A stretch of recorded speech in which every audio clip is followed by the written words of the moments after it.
Before I kick off, did you know that it's impossible to lick your elbow? Did you know that? And did you know that it's impossible to sneeze and keep your eyes open? Yeah, it's true. And when a sneeze travels out of your mouth, it travels at a speed of 160 kilometres an hour.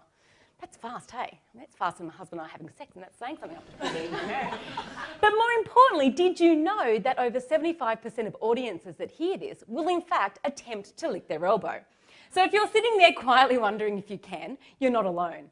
In fact, I can see Foxy up the back there giving it these ones. Can't, can you? And you know how that drives you insane? Not knowing whether you can or can't lick your elbow.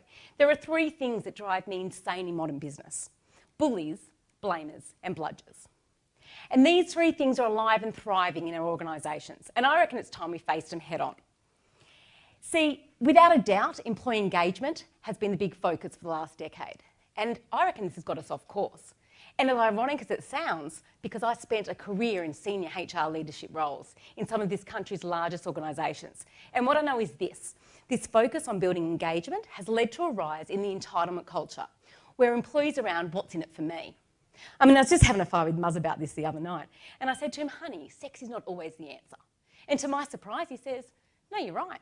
Sex is a question. Yes is the answer. Entitlement. Now, he likes to say it's all about perspective. But perspective's a funny thing, don't you think? Perspective is why anyone driving slower than you is an idiot. But anyone driving faster is a maniac. So what I'd like to do is offer out a new perspective, one in which we shift some of the responsibility back to the individual employees and start to create contribution cultures. And through this notion of ownership, it can really change the game. Now let's take my first pet hate of bullies. Anyone seen that movie Devil Wears Prada? Great movie, yeah? How can we forget Meryl Streep's outstanding portrayal as Miranda Priestley, the haughty editor of the fashion magazine? And then there's Andy Sachs, who's the ever-obedient little assistant. Priestley is the epitome of the bully boss.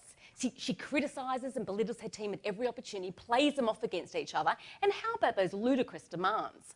I mean, great movie to take your team to. You look like a saint. But active bullies are alive and thriving in 66% of our organisations. And although they come in all different shapes and forms, 72% of them are still the bully boss. So here's what I know for sure. Here we are trying to kick bullies out of our schoolyards, and they're growing up, getting a fancy title, and hanging out in our organisations. Go figure.